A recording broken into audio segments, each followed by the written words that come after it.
presentation in Stage 23 will begin in just a few moments. But before we begin, here are a few reminders. For the comfort and safety of those around you, remain seated during the presentation, keeping your hands, arms, feet, and legs inside the theater. And please, supervise your children. Permanecer sentados, por favor. Eating and drinking are permitted, but we ask that you treat our theater as you would your own living room. On second thought, please deposit all trash in the waste cans. Thank you. As a courtesy to our presenters and everyone else in the theater, refrain from flash photography and turn off or silence your cell phones. Also, we ask that there be no texting during the presentation. The texting lamp is on. And now, Stage 23 and Walt Disney Imagineering are pleased to present Radiator Springs Reality, Imagineering Cars Land for Disney California Adventure. Please welcome your host, Dave Fisher, as well as Imagineers Kathy Mangum, Jennifer Mock, and Kevin Rafferty. And from Pixar Animation Studios and Imagineers 2, Roger Gould and John Lasseter.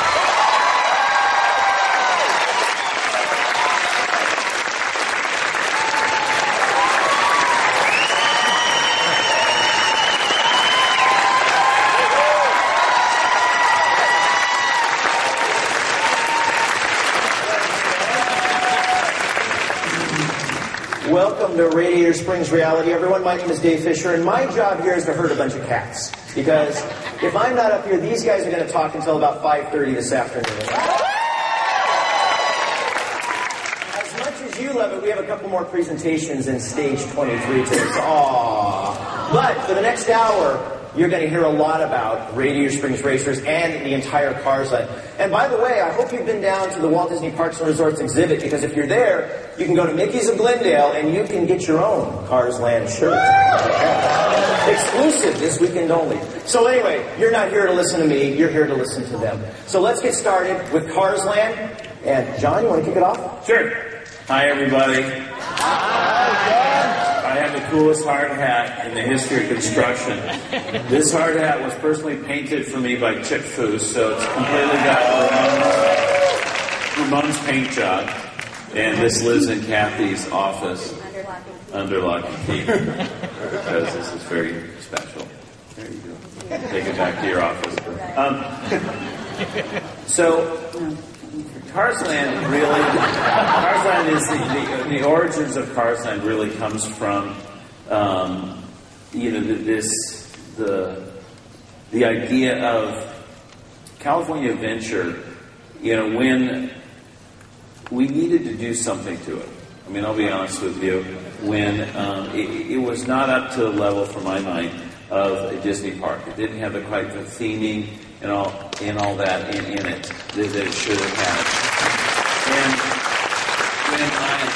And when I was made Chief Creative Officer, and then also Bob Iger asked me to step in as Principal Creative Advisor for Walt Disney Imagineering, it was one of the first things, because being a Jungle Cruise skipper, growing up in Whittier, California, coming here all the time, Disneyland is just such an important part of my life, and it's so important, I think, for all of us.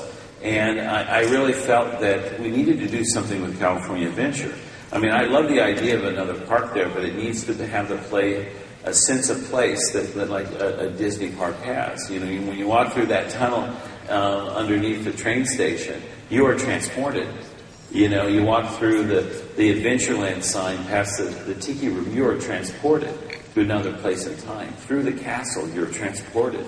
And that's what's so special, and I think part of why we all love just to be at Disneyland, And so that was really the philosophy of coming in for all of us, coming into what are we going to do, with this park. We need to bring that back to trans. You didn't know. Sorry. Oh, yeah, I'm talking, and that's John Lassetire. They surprised me with naming this character. I did one line in Cars 2 with this character, and they named it John Lassetire. So that's my character. And so we wanted to take a look at this, and you know, one of the things that California has is this incredible car culture. And it's one of the inspirations that I had in my life, excuse me, in thinking about wanting to do something with cars as characters, because I grew up in Southern California, and I love cars. I love every aspect of cars. This is Roger, excuse me, I found this picture of me, my brother, my sister in the back of our 62. That's me with my Casper. Is the origins of Woody. The bolstering came from my Casper. I still have it. And so this is the back of when we got our brand new 62 Impala station wagon. My father was a parts manager at a Chevrolet dealership, and so I grew up in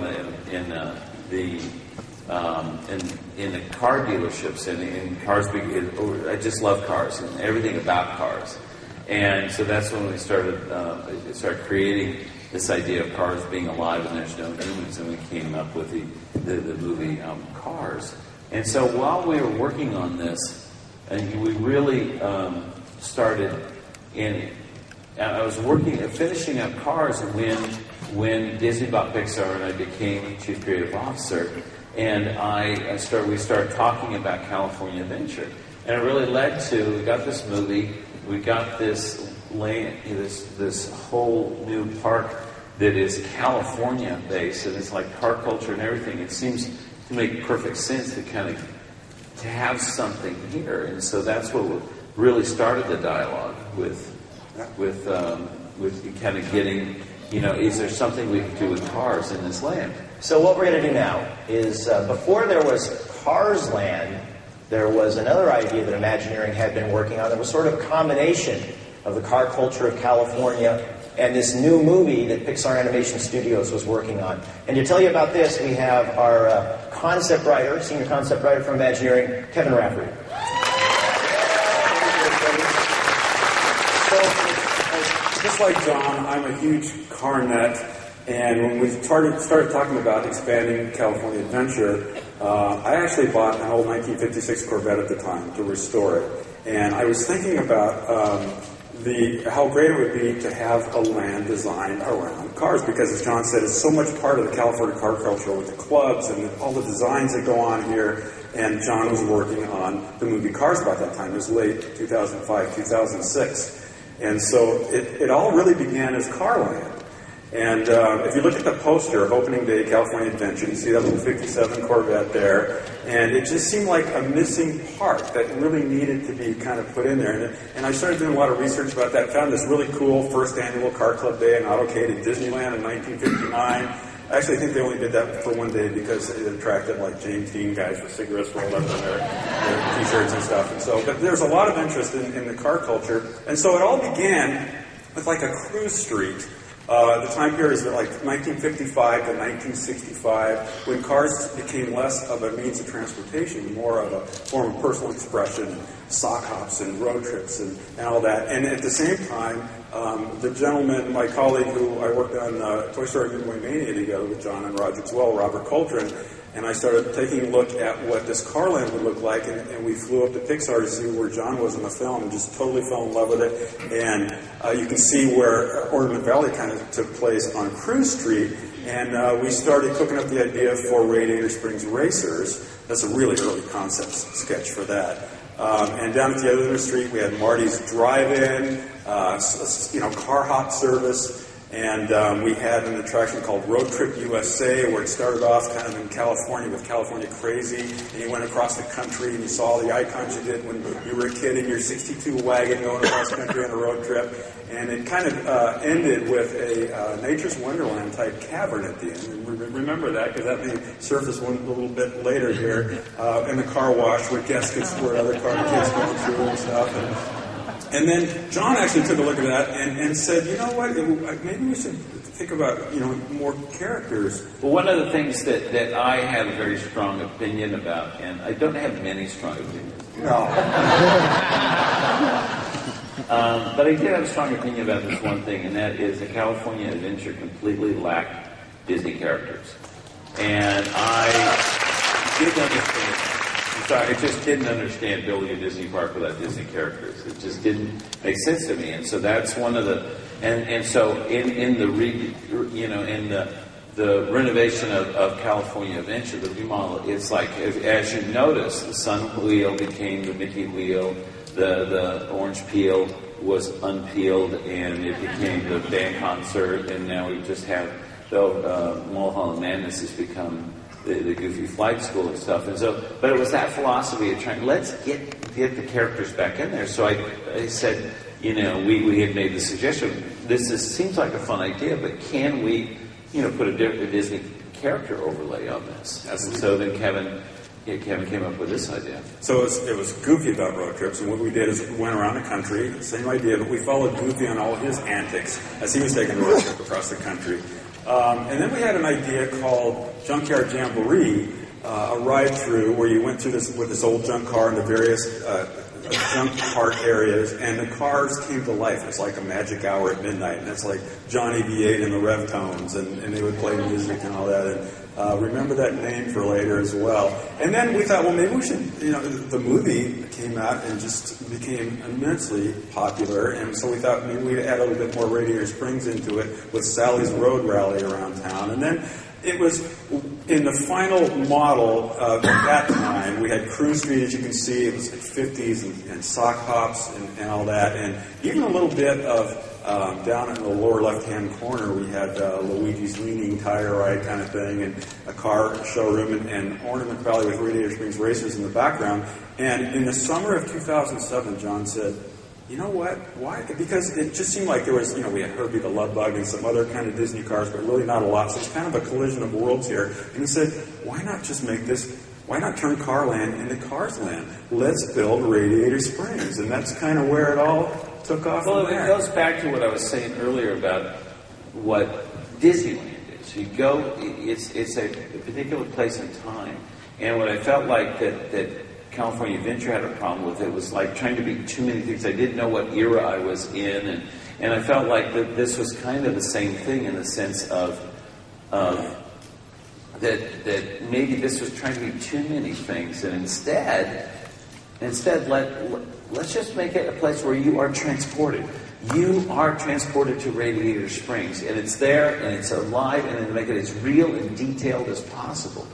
And so everybody, it was like the obvious thing, and we said yes. And I remember even Bob was like so excited about that idea. His sons are so crazy about the cars and the cars characters, and I think we all wanted to go there, because in the making of the movie, I was so, I kept saying, I just want to make every building, everything so appealing, you want to be there. And it has really inspired families all over the United States to travel up and down Route 66, and it's really enlivened the road for that same philosophy of wanting to be there. And so we said, let's build it as exact and detailed as we can get. So go back one, I'm not sure if you can. Yeah. So this became kind of the model where you're going to, right by the winery there, it's just the beginning, and it's a straight shot, just like in the movie, right up Route 66 to the courthouse there. And as you come in, you'll see that it's nearly identical to exactly what's in the movie. There's a couple of buildings that we had to work around, but they've been designed beautifully to fit into the environment. But it's exactly what's in the movie in the right order. And so was going to be a new land. It's not a new attraction, a new land. 3 new attractions and all the other stuff. And so we wanted to have food, because food, good road food on Route 66 is a really important place, and it's a part of Radiator Springs. One of the things that in the development of the movie, we took a look at things that cars need and things that humans need, and made them one and the same. And the obvious one is a gas station to a car is a restaurant to us. And so that's what kind of merged together. And so Flo's VA Cafe was in the movie, but it basically was a gas station. It's the local town diner where everybody went, and it's where all the problems are discussed and solved, you know, like a good small town diner. And so it was a natural for us to make that into a restaurant. Cozy Cone Motel, of course you can't stay in Cars Land, but we evolved that into some food service, and also Fillmore's. He made organic motor fuel, and so it becomes a place for drinks, and so it became a natural. Of course, the shops, the obvious one is the Radiator Springs Curios that Lizzie runs, and it's as wonderfully kitschy as ever. And then the Ramones, the paint shop, became one of the key signature stores in the place. And then of course, pause for applause. Look at that, baby. I will just take a moment to say, as a child, this was my favorite ride at Disneyland. I dreamed about it, and I looked forward to riding it all the time. And I'll never forget, I was so little, I was too light for it. And my dad had to ride with me, and we kind of sat sort of in the middle, and everybody bumped into us and stuff, But I'll never, ever, ever forget it. And the sound, those who remember it, there's a particular sound to it, and the feeling, oh my goodness, it was so special, and the way it moved. And I think this has been one of those phenomenally, it's that carrot that Imagineering's always had in front of them to try to figure this out again, because it failed. And so the amazing Imagineers came up with a engineering solution for it. And so we decided to make it Luigi's Flying Tires. And it was so awesome. And we have some pictures later you can see. But it is one of the most cool and impressive rides. So it's like a gigantic air hockey table that you get to ride on. It's the best way to put it, really. It's exactly the same philosophy.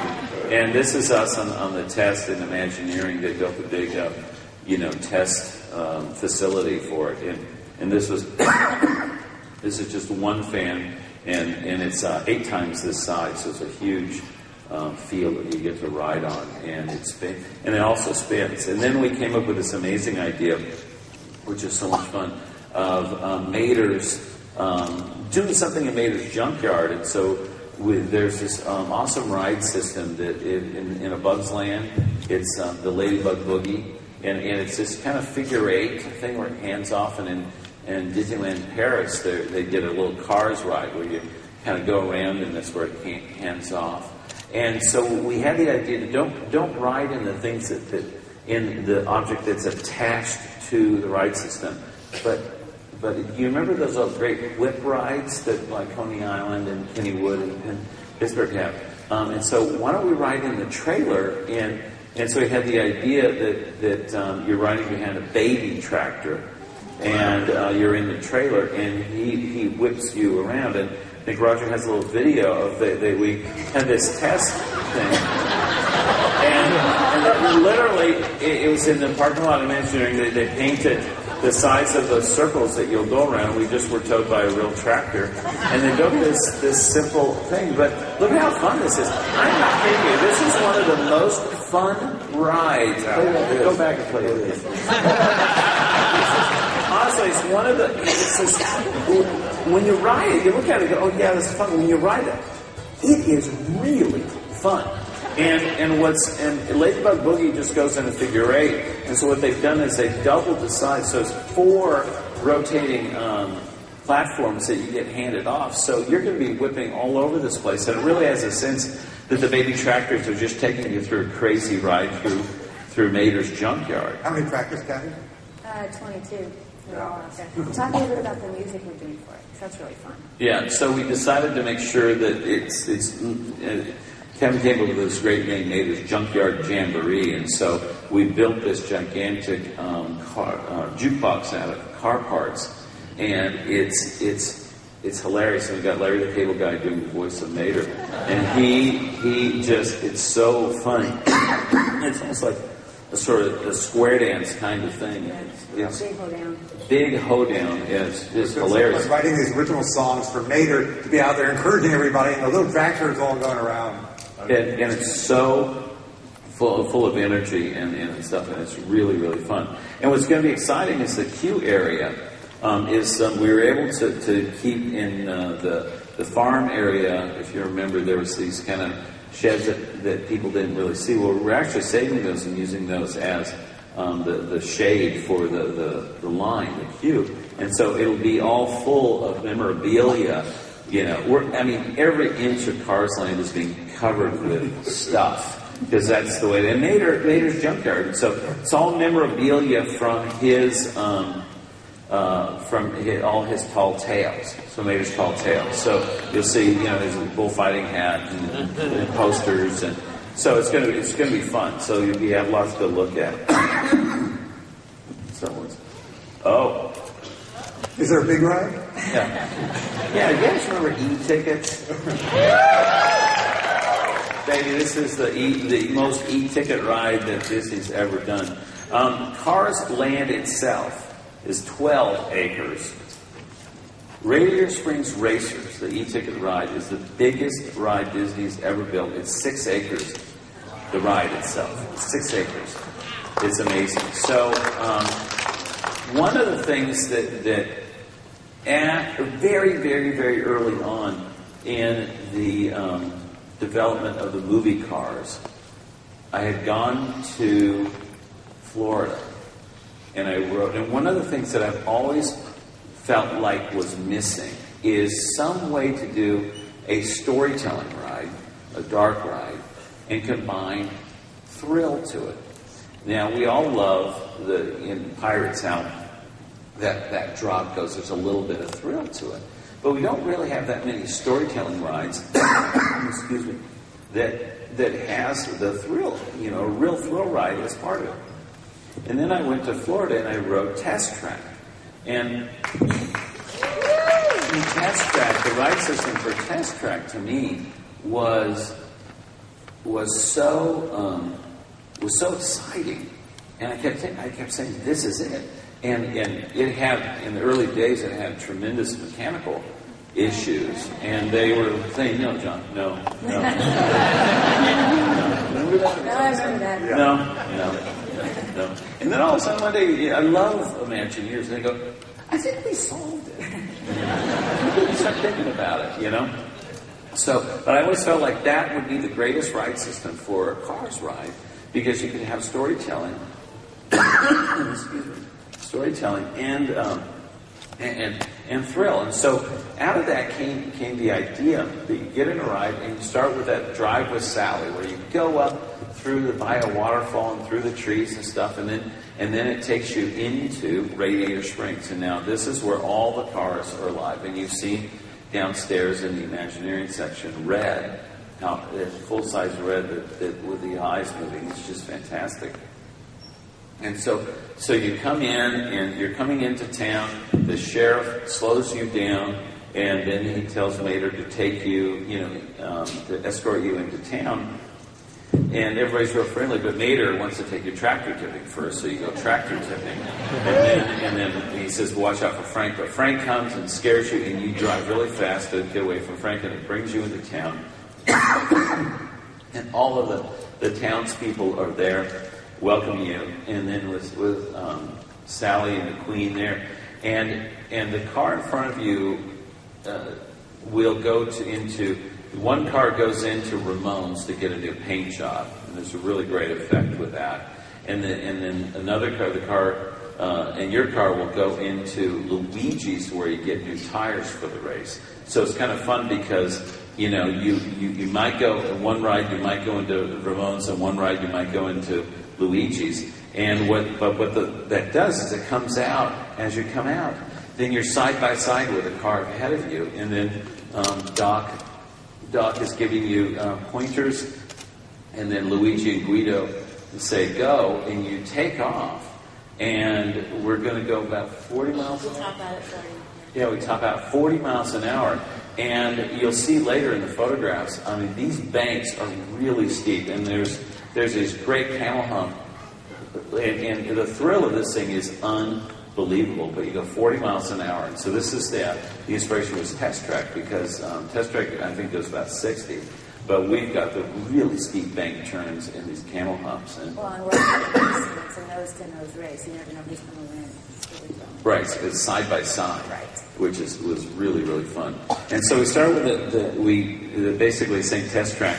vehicles. And this is Jerome Ramp, who's our sculptor, and Andrew Schmidt, who's one of the key modelers that worked with on all the Cars movies. And so we were very limited with sort of the car as far as like what we could do, but we really worked hard to turn it into a character. And we have like how many combinations of colors in cars? Well, we've got two car styles, and Two car each styles. style One's has like kind of like a Ferrari-like, and the other one's like a convertible. right. And And each style has 4 different colors. We've got 8 different colors, and we're matching the eye colors and the mouths. They all have smiles. Some are female, some are male. So they all have their individual personality. yeah, so we tried to be as so it's not all the same character, because in our minds these are all characters that you're writing in. And so we wanted to be as varied as possible, so it's not exactly the same car. And so it'll be really fun to see, as you're in the queue area lining up, all these different color cars, coming through. It's going to be really fun. And it's not just about, the characters in the buildings in the town, but it's also about the environment. And one of the key things about the environment, all around, is this magnificent vistas of the rock work that was so inspiring. I go to Lake Powell every year. I have a houseboat. My wife and I, our family, have a houseboat there, and it's one of the great inspirations for Ornament Valley. Radiator Springs is that southern Utah. And look, and Bill Cohn, the production designer, got him and Bob Pauley, the production designer for cars, that involved in working with Imagineers, because we wanted to get the rock work to be as beautiful and as exact and really make it feel like Radiator Springs.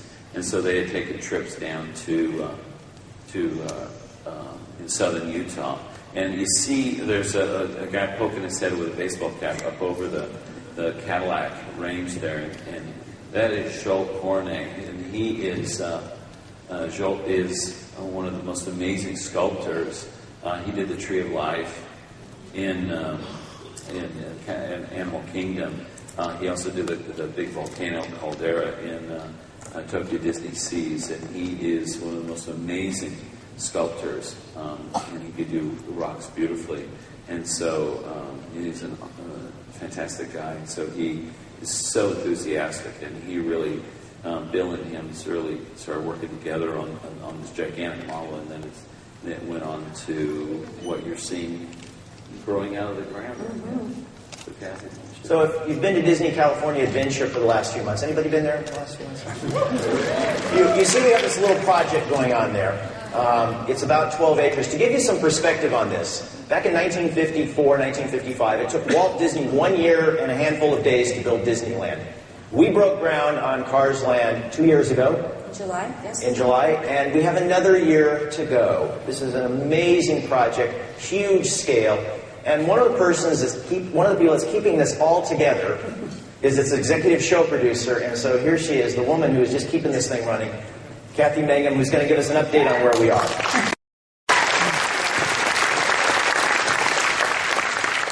Yeah, we broke ground 2 years ago, this last July 8th, and this hard hat was debuted that day. And here you see it sitting in a certain piece of equipment. So John got to scoop the first bit of old Disneyland parking lot for us. He broke ground. And here's what we've been up to since that time. It got very dark. First the sun was down. We're only working at night. Yeah. I don't know. No.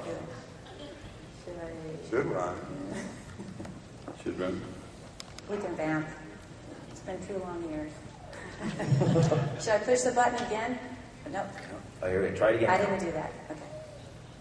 There we we go. go. So this camera is up on the Tower of Terror. If you look up on the Tower of Terror, 8th floor balcony, you'll see our little camera. And we've had it pointed at the site ever since groundbreaking. You see, we're working pretty fast. Here's all 12 acres. There was D23. What you see in the foreground forming is the pit for Luigi's flying tires. Looks like the giant swimming pool right there. Yeah, it looks like a swimming pool. And then off beyond it, you see the mountain starting to come together. and the ride track starting to get laid out. Here the steel has come up. The structural steel for this is just phenomenal. And then slowly but surely, as you see the lid coming onto Luigi's, you also start to see plaster now coming across our mountain. Buildings being built. Buildings are coming up in downtown. What's really fun about this video is that you start to see the plaster and the color. You see we're working from west to east. We're sort of following ourselves along and working our way out. We're trying to complete the mountain, especially the part close to the ride track, by end of this coming up week, because we start ride testing August 25th, which is this coming Thursday. So we are making very, very good progress. There's a radiator cap is coming up. The trees are starting to go in. Can't believe it only took Walt a year. So here's something we should all chime in, because we just did a big walkthrough about all this on Friday. But this is Mater's Junkyard Jamboree, what it more or less looks like today. It's going out into what was the old farm. You can see his little shack there.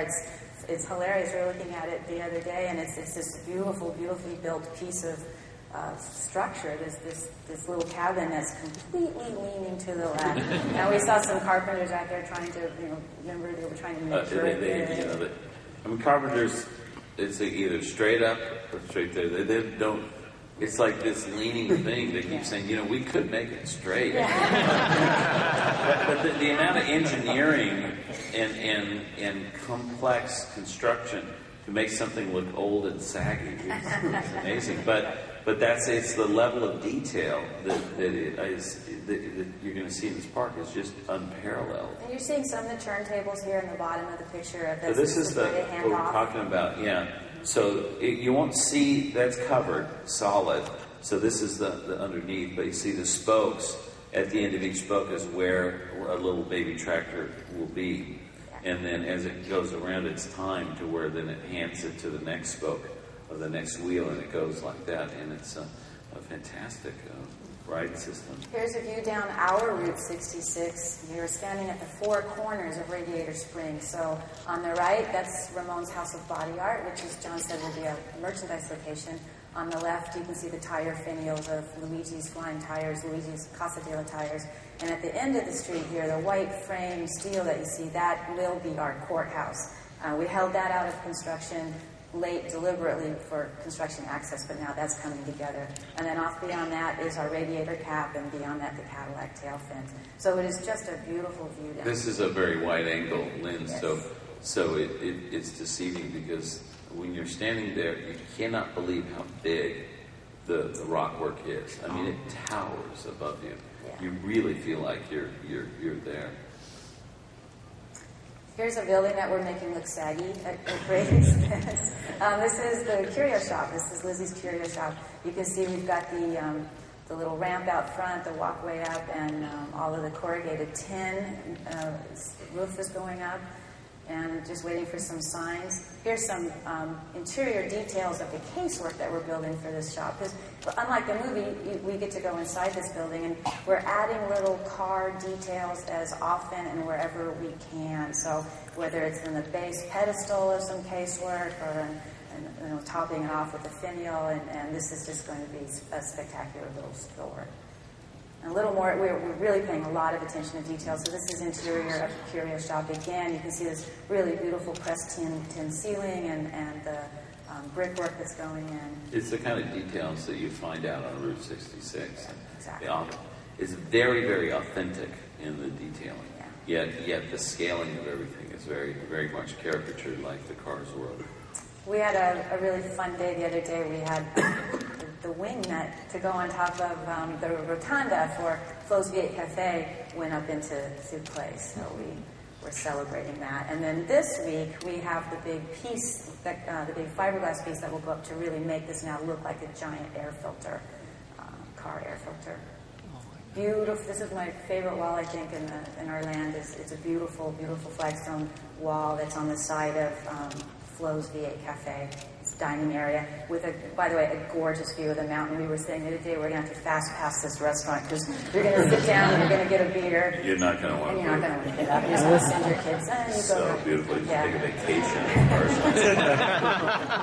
First fast pass for a restaurant ever. And here's Luigi's Flying Tires. Here's the play floor from the top. It's really spectacular. This is another one that we're getting ready to test. We've got some vehicles coming in. Here's our first one, our first article vehicle. And we will start ride testing this in early September. And you wonder what brand they are. They are the brand of tire that Luigi sells. They're Fettuccine. Fettuccine brand tires. And white walls are called the Alfredos. And the ones with the thinner white are lattes. And then, of course, the black walls are espressos. So, and it's all Italian stuff. But it's really fun. So the way these work is that it's such clever engineering because it uses the air to inflate. The tire around the edge is nylon, very thick nylon, and it inflates, and it's a cushion. It's like a bumper car thing, but there's all sorts of rules for impacted stuff these days that we have to adhere to, and so this became, it worked out fantastic, and they're really fun. And the one thing that we've added to it that the flying saucers didn't have is the kind of little gear shift that comes up that looks like the nozzle in which you put the air into the tire. The fill stem, yeah. Yeah, the fill stem is a lever that you push one way or the other way, and it vents the air into this outlet that causes you to spin. So it's like you can choose to go out there, and it's like the teacups without turning. This thing will turn on its own. And it's really fun. You go either direction. And a last look at Luigi's Casa della Tires. I put this in here because I think it's my favorite building. It's so cute. The showroom is going to be spectacular. You queue through here to go out to the back to the tire yard. And right in front there, in front of the white truck, is going to be the Leaning Tower of Tires, which is being engineered as well. Some more close-up shots of the details that's going into the building, our little downtown. This is Ramon's House of Body Art. By the way, if you don't know, this is 100% based on a really beautiful building on Route 66 in Shamrock, Texas, which is an old gas station, Conoco gas station. It's now the Shamrock Chamber of Commerce. And you go in there, and the folks that work in there say they're constantly getting stopped. People pull over and want to know if this is Ramon's. We took it, we studied it, we were recreating the terracotta tile and the pressed tin ceiling that's in the shop in Shamrock. You want to spend and go back one, Kathy. Okay. Also, this is what we call the little downtown section, and the neon signs are so spectacular. They're straight from the movie, and they're going to be pure neon signs. And we're just we are so excited, for when it becomes dusk and this whole land lights up. It's just going to be absolutely beautiful at night. So daytime and nighttime, it's going to be fantastic.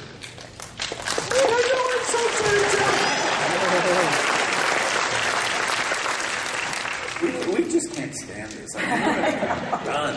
Because we just go there and it's like, Oh, it's so fun. Every day you see it, you can tell it's just one step closer to being done. You can't say enough about this mountain. The mountain is so spectacular. And here we've got this beautiful view of the radiator cap and the Cadillac fins off in the distance. It's hard to tell the scale, but it's like... Well, the scaffolding is 8 feet. It's separated by 8 feet. So every single layer of scaffolding you see is 8 feet tall. We top out at 125 feet. But there's nothing quite like walking up to this mountain and then looking straight up. It dwarfs you.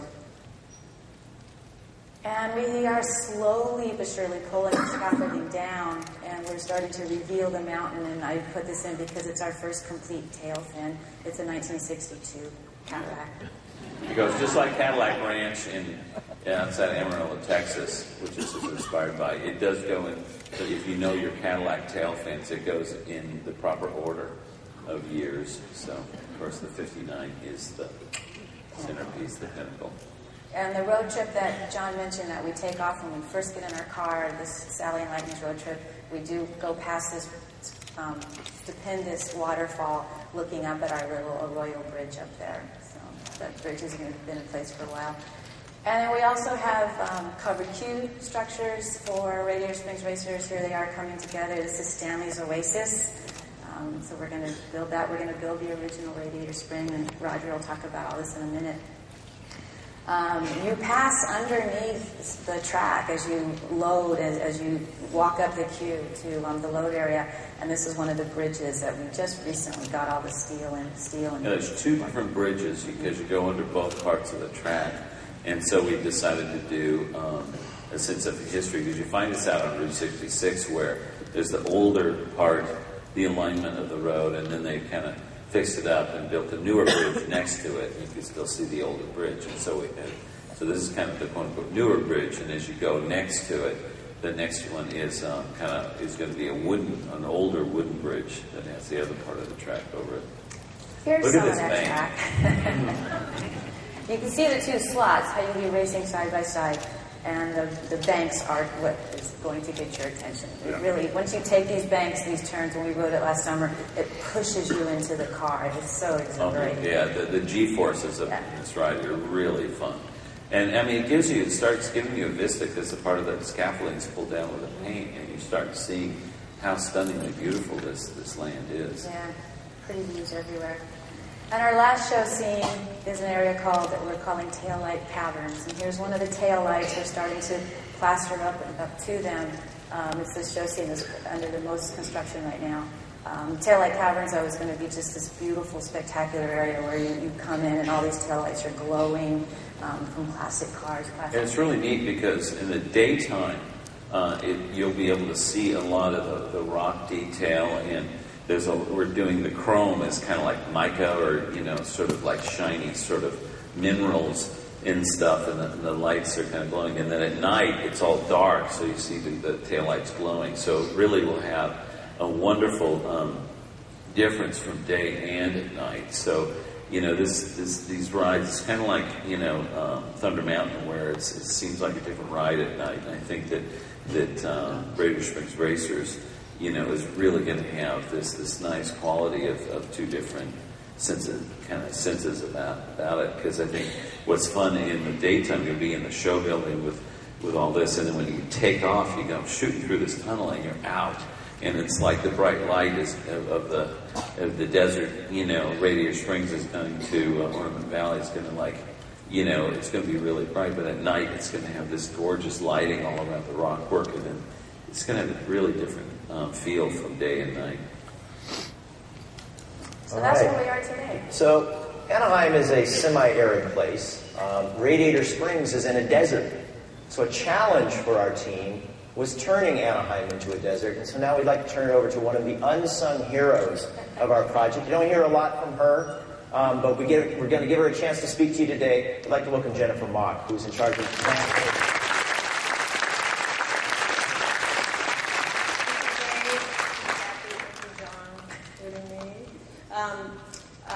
The landscape is an integral part of creating immersive guest experiences of Cars Land we hope we deliver. As we master plan the land, we saw, let me back up.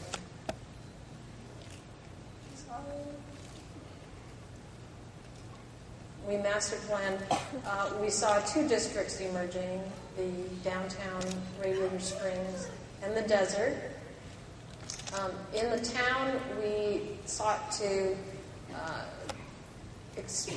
look at design the front yard so they really express the character that owned it.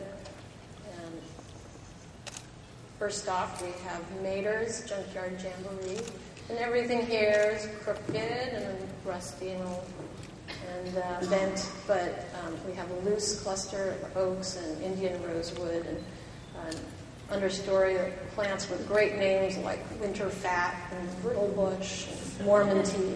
That was a lot of fun. We wanted to just sort of add more shade into the land than the movie had, and so that was one of the challenges, to sort of still not all of a sudden make it feel like that it's Radiator Springs has been put into a different climate, but to have shade, but it still feel exactly like the sort of the Southwest climate that Radiator Springs is in. Exactly.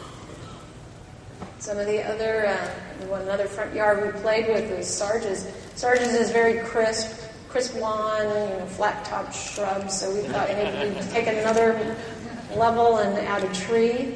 And you'll see in the inset picture, this is an olive that was salvaged from the Disneyland Hotel renovation. And currently Disneyland Horticulture is grooming it for its debut. You get a military haircut. Nice and sharp. In that study for placing shade trees, these didn't appear in the film, so we had to start looking at how would we visualize these. We played with artwork, we looked at 3D modeling, and we took actual images of specimens and photoshopped them into the model views. Very helpful. Flows is very stylish and swell, and we took Palm Springs as our inspiration for a very modern, hip plant palette with Mexican blue palms, Palo Verde, desert spoon, blue agave, and silver torch cactus. Lots of texture. Luigi's doesn't really have a front yard, but we imagined its backyard to be an Italian garden tribute to tires. And here on the left is my inspiration image. The center image is the planters that are carved like tires, and they'll be alternately planted with olives and Italian cypress. We have I call them tire poodle topiary too, and that will be featured in this garden. And now to build a desert in Anaheim, yes, we had a lot of research to do. Oh, let me back up one sec. The climate isn't quite desert, but we went through lists of Southwest desert natives, California natives, and similar species. And along the way to buying almost 500 trees and cactus specimens, you find yourself in some very interesting places. This is in northern LA County, so it's not too far, but it's an amazing collection of cactus and found art, amazing tool collection. And some of the folks that helped us, my tree broker on the left, some vendors who've been in the business for a long time, and everybody comes to this family for cactus. And somebody you may recognize on the right, made out of horseshoes.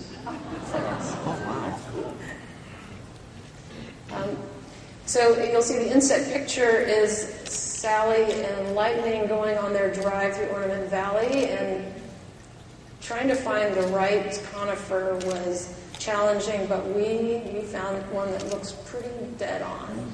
Isn't that amazing? So this is the start of the racers, which we call road trip.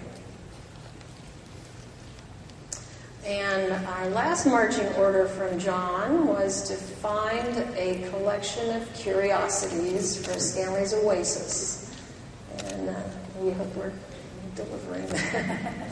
Yeah, the odd. Yeah. So Pixar actually has a theme parks division, believe it or not, that works very closely with Imagineering. And this next gentleman has worked at Pixar for a long time, and he's done all kinds of work for them. If you've seen Mike's New Car, he was the co-director of that. And I recommend you listen to the director's commentary on that. So when you go home, watch your DVDs. Most insightful commentary I've ever heard in my life. So you'll have to wait for that. But to tell us a little bit more about the audio animatronics and other aspects of Radiator Springs Racers, we have Roger Gould from Pixar Animation Studios.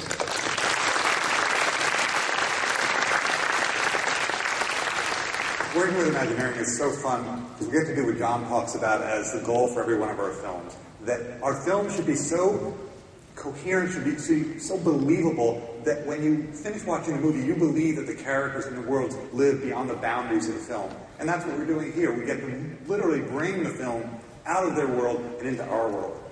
One of the challenges, this is true on every attraction we do, is figuring out where are we in time of the story. Because Cars is a world that evolves, and it has in Cars too. And so we said, well, when we're in Radiator Springs Racers, We want to be with the town. We want the feeling of the first film. The second film wasn't designed yet. We wanted to be in the first film, and so we wanted to see that Rusty's Lightning McQueen. And so we also wanted Doc to be our crew chief. And knowing that he's passed on by the second film, that placed us in what we call Cars 1.5. Out in the land, you're going to actually get to meet and greet with modern Lightning McQueen, Cars 2 Lightning McQueen, with his World Grand Prix styling. And so out in the land, we're in a post-Cars 2 world, and Cars 2 world is going to continue to evolve and grow, and so that'll keep going as well. So what we had to do in so many places in the land and the attractions, figure out, well, how do we expand the world? Flo's great place for food, but we found right away, well, we need to have seating. There's no room inside. So we actually ended up designing an expansion of Flo's. So there'll be plenty of indoor room. And what was really great was John said, okay, that's fantastic. Wait, so that's at the end of the first movie, the town has revived because Lightning has moved there and they've got a lot of new customers, so sure, Flo would expand. In fact, these are pictures from the Cars 2 model because John said, well, let's put that in the Cars 2 movie because that's in that same time period. So it was fun that the Imagineering design actually ended up in the film. Inside Flo's, well, what's her story? And so we've created this fantastic story of, well, you probably didn't know that she was part of a girl group in the 50s and 60s, Flo and the Motorama Girls. And there are a lot of great... She was a true show car. Yeah. And she had hit records, and gosh, maybe you're getting to see some of those album covers and some of those song titles, and it's really fantastic. We also knew that we needed to go into Ramone's and see Ramone at work, because in Radiator Springs Racers, John said, we can get a fresh paint job. So if you want to know who Ramone is, you just need to go to Chifusa's shop. So we went down there for research, and it was fantastic. And he pointed out that he uses a green tape, which he didn't even particularly think much about, but he says there's a big market in South America where they see his show, and there's a big market for green tape. So we designed Ramone's shop, and we designed his control booth where he's actually going to control the system. And if you look on the back shelf, there's the green tape mixed in. And so we designed this for Radiator Springs Racers, and then John worked in the scene in the film Cars 2 where you needed to see Ramone's shop, and so that same fantastic color system ended up in the movie, and it's so good. It's the best in the world. In fact, it's the World of Color custom paint system.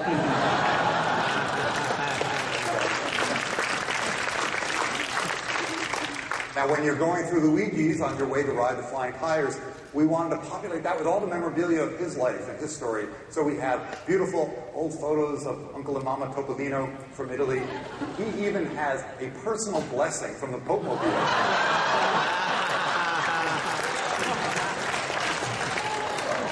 So you're going to feel absolutely at home when you're there. John always talks about research, and on the Cars film, they had gone out on Route 66 and said, that's great, you're going to build Cars Land, and go out on a road trip. So we contacted Michael Wallace, who literally wrote the book, Route 66, The Mother Road, that really has led to the modern interest in Route 66. And we went out on a fantastic road trip, starting... He also did the voice of the sheriff in Cars and Cars. Oh my God, he has the most incredible voice. He's the greatest storyteller ever. Yeah, and so he's telling you about, this is the last brick that was laid here in 1942. But then also when he's like, this is the last restroom before we go out. Everything seems really That voice is amazing. And every morning he would come up to me and say, are you frightened? I love this bottom picture because Michael is pointing something out and not one of us is looking at it.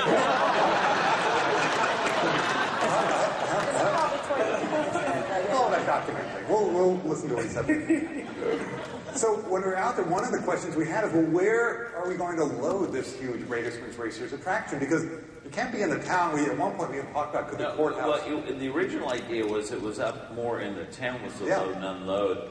And there was the track, there was issues with the track and stuff, and they needed the track to be moved back closer to the show building. Yeah. And so that was like, well, what are we going to do? This doesn't make any sense. And I actually encouraged the team to, let's think beyond what you only see in the movie. Yeah. We can start showing other stuff, because I always view that the world is much bigger than just that you see in the movie. And that's what's so great. We got to this place, Yellow Boars, and we saw these two huge caves. And that's funny. That kind of looks like load and unload. If they're renaming that town, Load Unload. But we said, well, that's fine, but why are we there? Why would anyone go out there? I said, well, Stanley founded the town. We know that because there's a great founder statue, and we know that he was a couple with Lizzie. But what's the story? So we started delving into, well, where did this come from? Well, there must have been the Radiator Spring, that original bubbling water out in the desert that Stanley found. And so we're building it, and it coincidentally looks like the front of a car with a radiator cap, and the water will be bubbling out of the radiator cap. And we said, well, Stanley must have been going across the desert, and he found that water down to his last drop. He was so happy. And being kind of a salesman, a radiator cap salesman, he decided that he should sort of lay down his roots. And we'd seen so many cool old buildings and even remnants of old buildings out on our field trip. We said, okay, well, he had that water, and he said, okay, this is kind of like his wall drug gag, free water. So come on, get your nature's no foolin' coolant, and come in and get your free water at Stanley's Oasis. And while you're there, of course, you'll have, probably popped your radiator cap, so you can go to Stanley's Cap and Tap and get a new radiator cap, and he's got every make and model. And if he doesn't have it, it's free. We had... and this was, when we were thinking about, as we were developing the first movie, we came up with a whole backstory of the town, that Stanley, a steam-powered car, was coming across the country, and found this spring, and he decided that he saw other cars coming by, and the desert was so hot that they kept blowing their radiator caps, and so he just decided to stay there and sell. It's a deleted scene from the first movie. I mean, we didn't just invent it, we had. But no, it was a deleted scene from the first film where they actually... So I dug it up and showed it to everybody, and then in fact, there was an early drawing of his Tabit Cap, the shack that had this radiator look. Because that's one of the things that you find on Route 66, is that every building is built like a gimmick to get you to stop. Yeah. And that's what we wanted to try to put into this. So and we turned him a little bit into a snake oil salesman too, because at the original Springs, Nature's Coolant, that billboard that you had up there has stuff like, eliminates rust, turns back the odometer, and that kind of stuff. Yeah, so it was great. And in fact, his Oasis grew, so you're going to see a variety of buildings in very, very different styles, including the Conky Cavern Motor Court. So, you could stay in a cave.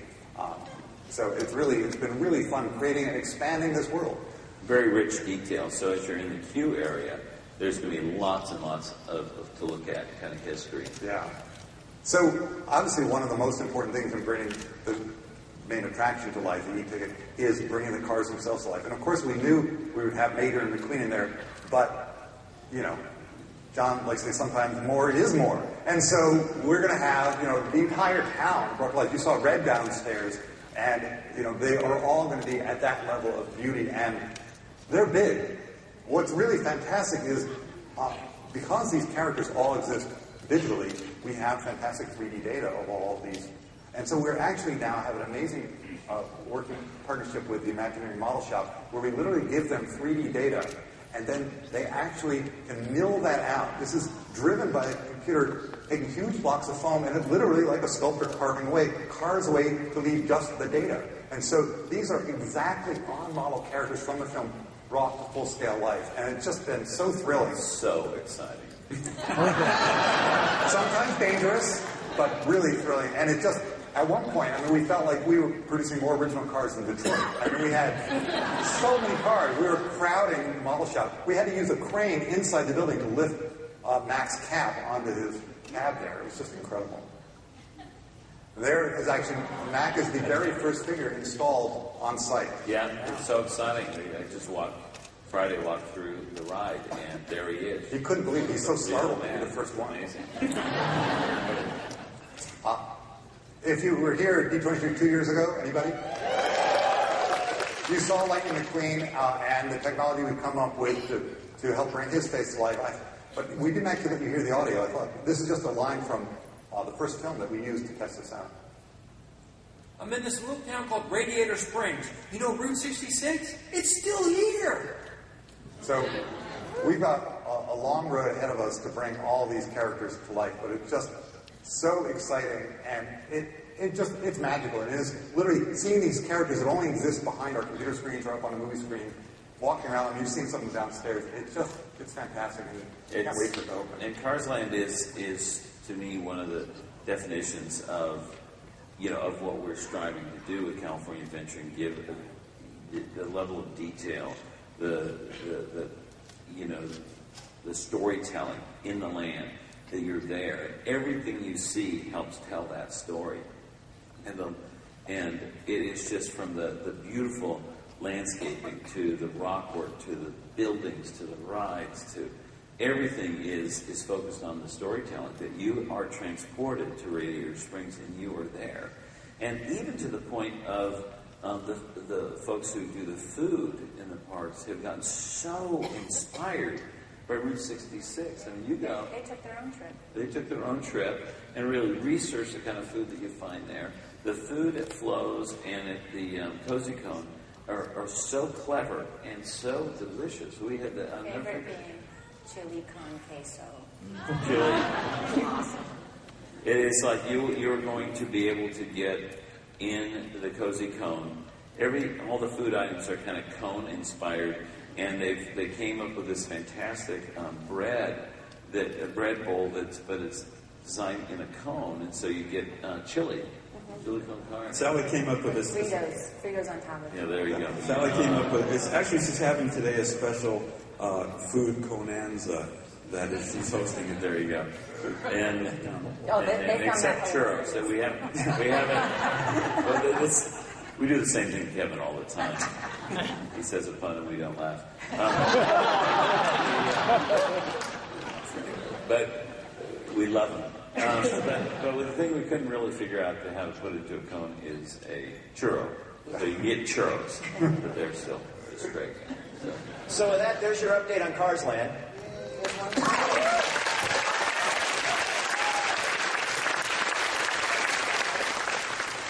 But wait, there's more.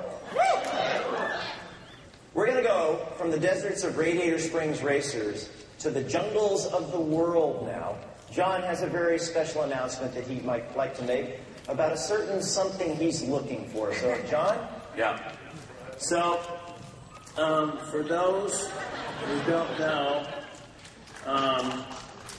I was a Jungle Cruise skipper.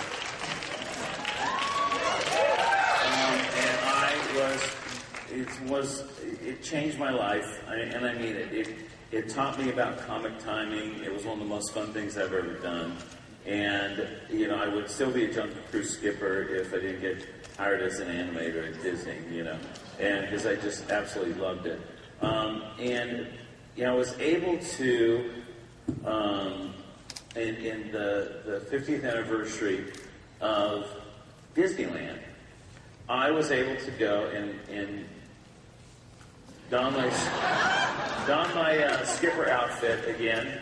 And when I told my sons, because I've been telling them their whole lives that I was a Jungle Cruise skipper and what it meant to me. And we always ride the Jungle Cruise when it comes to Disneyland. And, when I put and I said, I'm going to get to put my Jungle Cruise skipper back on, my outfit back on and do the Jungle Cruise again. And my son says, it still fits?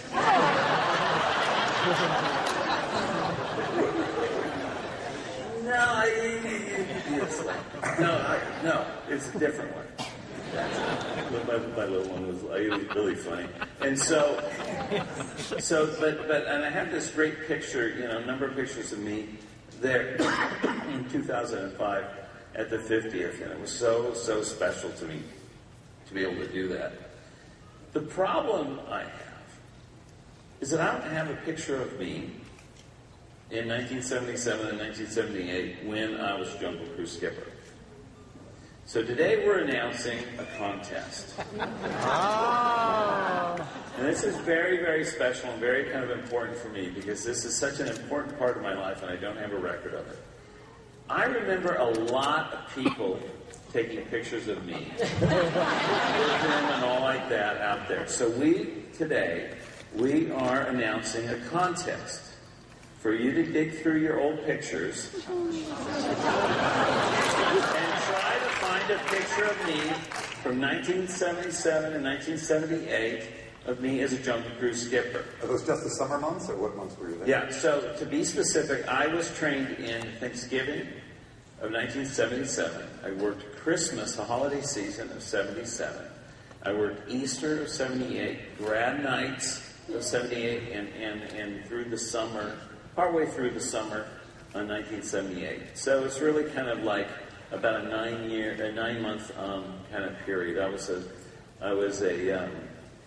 sweeper in Tomorrowland the summer of the Space Mountain Open, which was 77.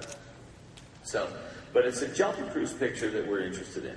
Now, Pixar invented digital compositing. We know a fake when we see it.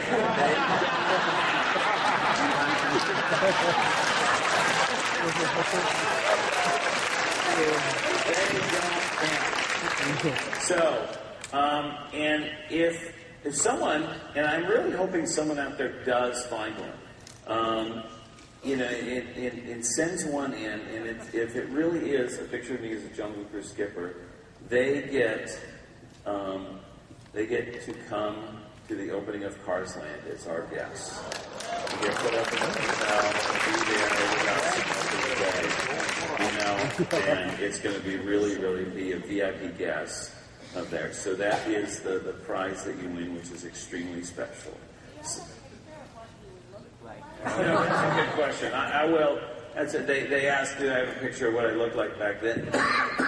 And so I will dig through my stuff and find a picture of myself around that, and we'll post it on johnofthejungle.com, so you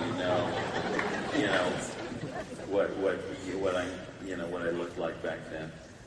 And so anyway, that is sort of fun. It'll be on the this website. Also, I think that on Facebook as well. Yeah, Disneyland Facebook page. On the Jungle Cruise Facebook page. Yeah, Jungle Cruise Facebook page and stuff. So we are very excited about. I'm very excited about that because it's such a truly an important part of my life, and I'd love to have a photo of me.